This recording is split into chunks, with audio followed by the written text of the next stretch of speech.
Bismillahirrahmanirrahim. Assalamualaikum warahmatullahi wabarakatuh.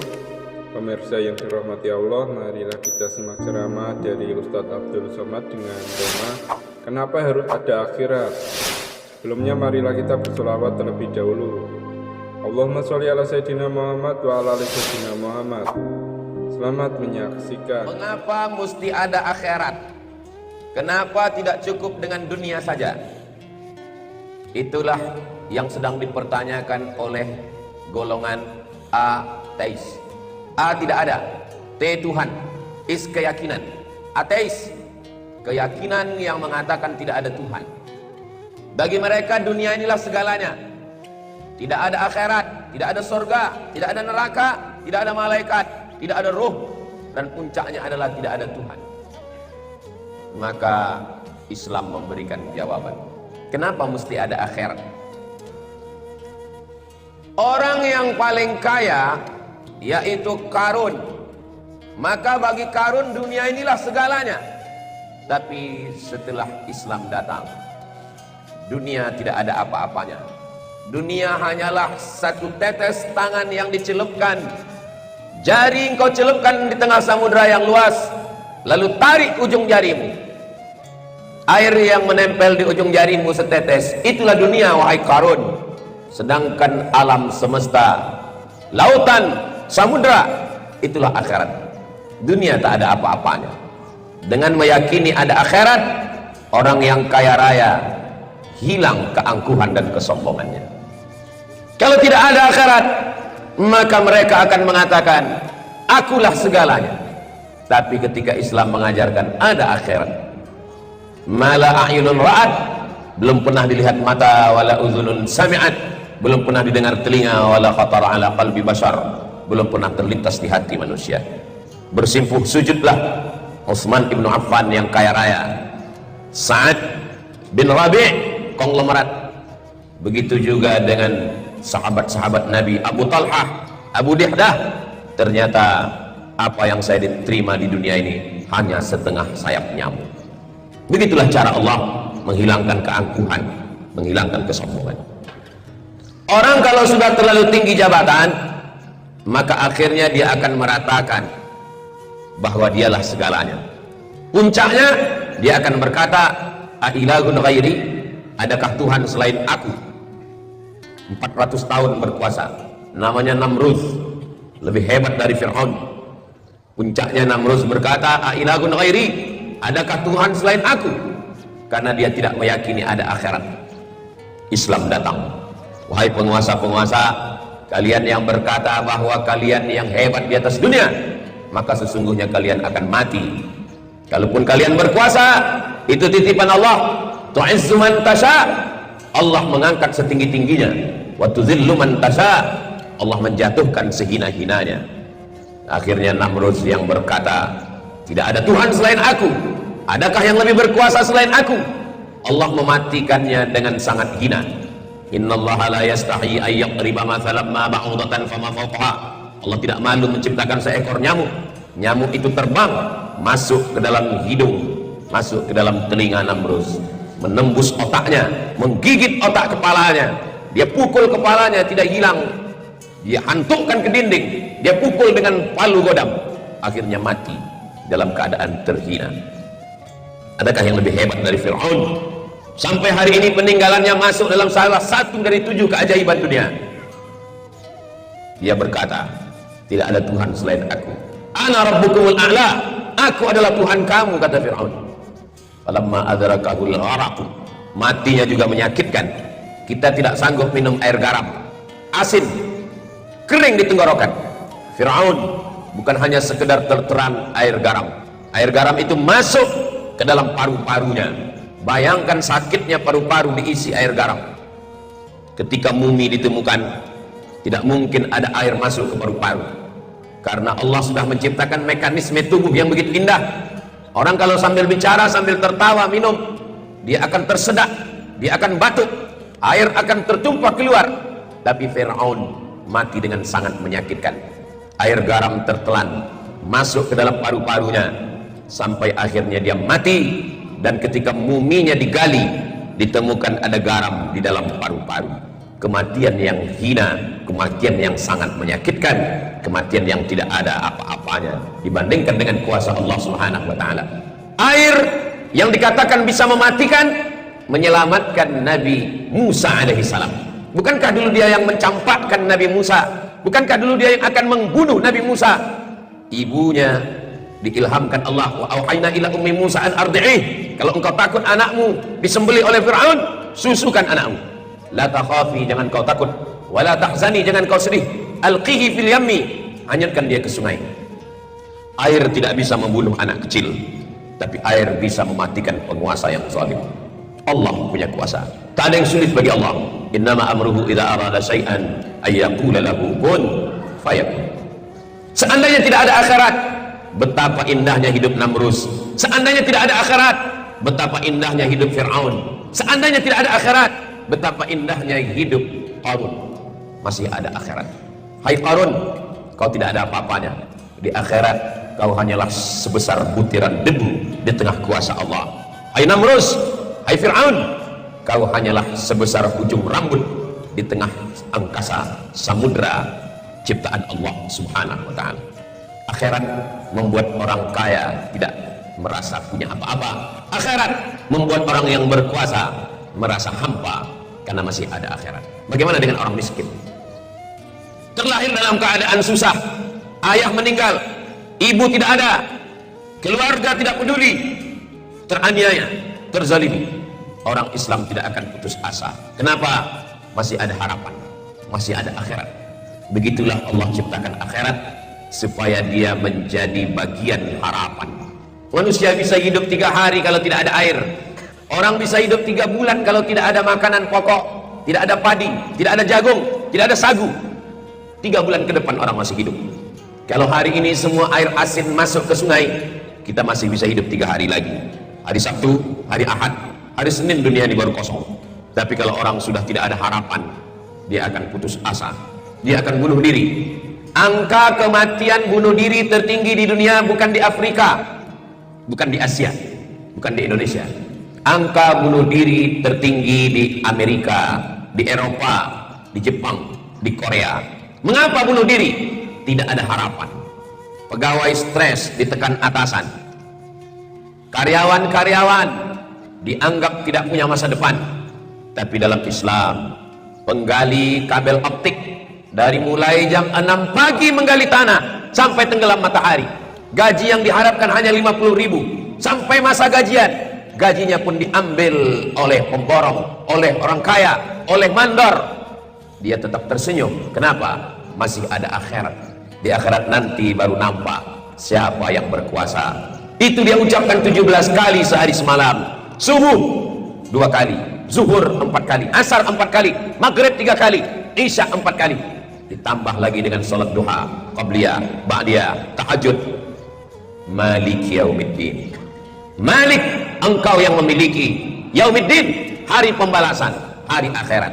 Hai orang zalim, hai orang yang memakan gaji karyawan, hai orang yang tidak mau berzakat, hai orang yang tidak peduli kepada fakir miskin. Malik yaumiddin. Ada akhirat. Dunia ini hanya sekejap sementara.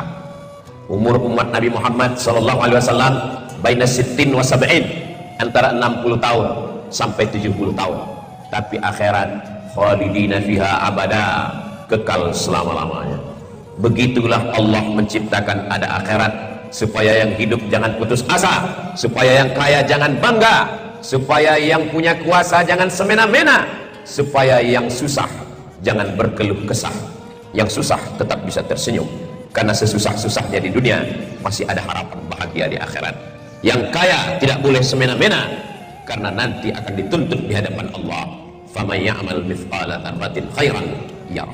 Sebesar biji sawi, sebesar ujung rambut, sebesar tapak kaki semut yang hitam, akan dituntut, diminta tanggung jawab di hadapan Allah Subhanahu wa ta'ala. Itulah mengapa salah satu rukun iman antuk minabillah, beriman kepada Allah, wa malaikatihi, beriman kepada malaikat, wa rusulihi, beriman kepada rasul-rasul. Beriman kepada Allah, antuk minabillahi wa malaikatihi wa kutubihi wa rusulihi wal yaumil akhir. Beriman kepada hari akhirat, bahwa dunia ini akan berakhir. Kita akan diminta tanggung jawab di hadapan Allah. Kullukum min Adam, semua kamu dari Adam. Wa Adam min turab, Adam dari tanah, akan kembali ke dalam tanah, akan dimakan cacing tanah, akan diminta tanggung jawab di hadapan Allah Subhanahu wa taala. Abu Jahal, Abu Lahab tidak percaya dengan hari akhirat. Datang Asi bin Wa'il membawa tulang kering yang sudah tidak lagi ada lemak tulangnya, tidak lagi ada urat-uratnya, sudah menyatu dengan tanah. Lalu dia bertanya kepada Nabi Muhammad sallallahu alaihi wasallam, "Ahyuhyi rabbuka hadzal 'azama ba'da ma baliya wa rahmat?" Apakah Tuhanmu bisa menghidupkan tulang yang sudah kering, hancur berkeping ini? Nabi sallallahu alaihi wasallam diam. Wa ma yantiqu 'anil hawa, dia tidak boleh berbicara mengikut hawa nafsunya. In huwa illa wahyun yuha, yang dia ucapkan itu adalah wahyu dari Allah Subhanahu wa taala. Allamahu syadidul quwa, yang diajarkan oleh dia yang kuat fisiknya, kuat akalnya, kuat tenaganya, Jibril alaihi salam, makhluk yang dikirim Allah untuk membawa wahyu. Nabi menjawab, "Qul," katakan ya Muhammad sallallahu alaihi wasallam, "yuhyihal ladzi ansha'a awwal marrah." Dia yang akan menghidupkan tulang itu kembali, karena dialah yang menciptakannya pertama kali. Sebelum ada, dibuatnya menjadi ada. Setelah ada, dibuatnya menjadi tiada. Setelah tiada, dibuatnya kembali menjadi ada. Itulah dia. Wal awwalu, dia yang pertama. Wal akhiru, dia yang berakhir. Bukankah dia yang tidak memiliki awal dan akhir? Bukankah dia yang tidak awalnya, tidak ada akhirnya? Wujud, dia maha ada. Qidam, dia tidak berawal. Baqa, dia tidak berakhir. Kenapa dalam Asmaul Husna dikatakan huwal awwal wal akhiru? Dia yang pertama dan terakhir.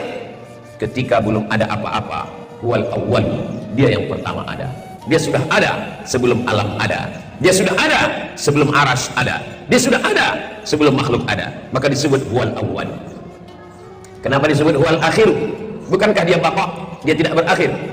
Ketika semua hancur, idzas sama'un fatarat, langit terbelah. Wa idzal kawakibun tasarat, planet berguguran. Wa idzal bi'aru fujirat, lautan diledakkan, naik ke atas daratan.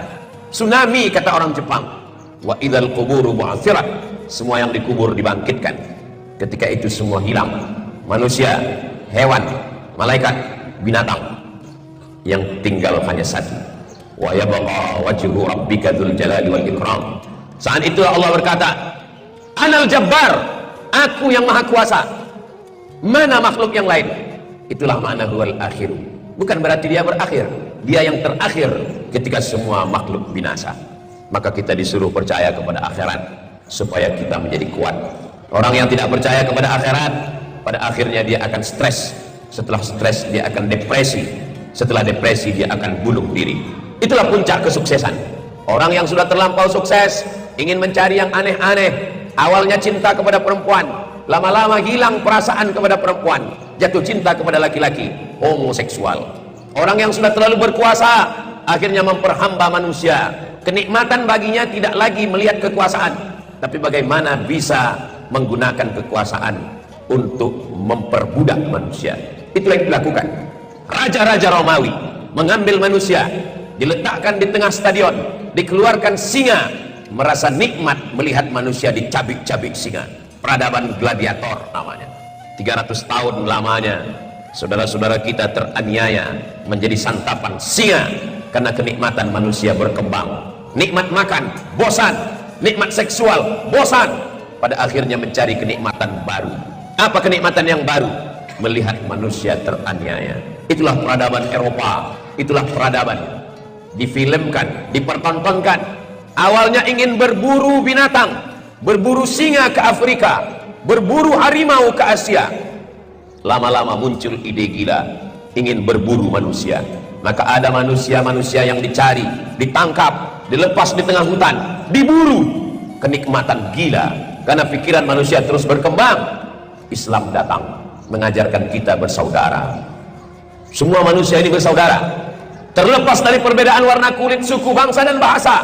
La yu'minu ahadukum, kamu tidak beriman hatta yuhibba li akhihi, sampai kau sayang kepada saudaramu. Ma yuhibbu li nafsihi, sama seperti sayang pada diri sendiri. Maka kepuasan orang beriman adalah ketika melihat saudaranya makan, ketika bisa menyantuni anak yatim, fakir miskin. Maka ada namanya ibadah harta. Orang kaya mengeluarkan ibadah harta, zakat namanya. Zakatnya sudah, ada lagi wakaf namanya. Wakafnya sudah, ada lagi infak namanya. Infaknya sudah, ada lagi sedekah namanya. Ada lagi setelah itu dia akan memberikan hibah, ada lagi, setelah itu dia akan meninggalkan wasiat. Begitulah Allah memberikan kepuasan baru kepada manusia, kepuasan akal, kepuasan ingin mengoleksi perempuan, kepuasan ingin mengoleksi kekuasaan, ingin mengoleksi kekayaan. Setelah Islam datang, yang dikoleksi adalah anak yatim, yang dikoleksi adalah sekolah pondok tahfiz Quran, yang dikoleksi adalah panti-panti jompo yang diberikan makanan. Kepuasannya adalah ketika melihat saudaranya menyuap nasi. Datang seorang laki-laki mengadu, ya Rasulullah, hatiku sangat keras, tidak bisa menerima nasihat. Kata Nabi, at'imil masakin, beri makan orang miskin, wamsah ra'sal yatim, usap kepala anak yatim. Ada kepuasan yang luar biasa. Sampai pada akhirnya jiwa-jiwa manusia itu tunduk karena dia merasa bukan apa-apa dan bukan siapa-siapa. Remaja, tua, sakit, mati. Pada akhirnya kita akan berakhir. Mana Fir'aun? Mati. Mana Qarun? Mati. Mana Namrus? Mati. Apa yang disombongkan? Apa yang dibanggakan? Yang kekal abadi, Sayyidina wa Maulana Muhammad sallallahu alaihi wasallam. Kalau Fir'aun mati, Nabi Musa juga mati. Kalau Namrus mati, Nabi Ibrahim juga mati. Kalau Kabil mati, Habil juga mati. Bagaimana dengan Abu Lahab dan Abu Jahal? Mati. Tapi ada yang kekal abadi. Wal baqiyatus shalihat, amal soleh akan kekal abadi. Berapa masjid yang dibangun, berapa uang yang disetorkan ke badan amil zakat nasional untuk dibagikan, berapa panti jompo, berapa panti asuhan, itulah yang akan kekal abadi. Berapa mahasiswa yang dikirim ke Al-Azhar Kairo Mesir, berapa yang dikirim ke Darul Mustafa Tarim, berapa yang dikirim ke pondok pesantren, akan punya murid, muridnya mendirikan pondok, beribu lembaga pendidikan Islam, pendirinya sudah meninggal dunia, tapi anak didik tetap ada. Itulah yang akan menolong di hadapan Allah subhanahu wa ta'ala. Mau hidup seperti Fir'aun? Silakan. Mau hidup seperti Qarun? Silakan. Semua akan berakhir.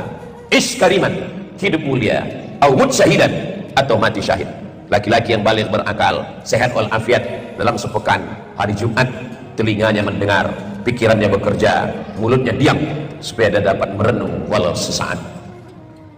Tafakur sa'ah, kata Abu Darda, merenung walaupun sesaat, khairun min qiyami lailah, lebih baik daripada tahajud sepanjang malam. Kenapa? Dengan perenungan ini kita akan bangun malam, kita akan berzakat, kita akan berwakaf, kita akan bersedekah, kita akan mempersiapkan apa yang akan kita bawa nanti menghadap Allah subhanahu wa ta'ala. Yasma'ul mayyita salatun, yang mengiringi mayat ada 3. Maluhu, hartanya, tapi harta itu tinggal, akan diambil oleh istri, diambil oleh suami, dibagi-bagikan kepada ahli waris. Ahluhu, istri, anak ikut mengiring, mereka juga akan pulang. Tidak ada satupun yang mau menemani walau setengah malam di alam barzah. Wa yabqa wahidun, yang tinggal cuma satu, yang tinggal hanyalah amal saleh.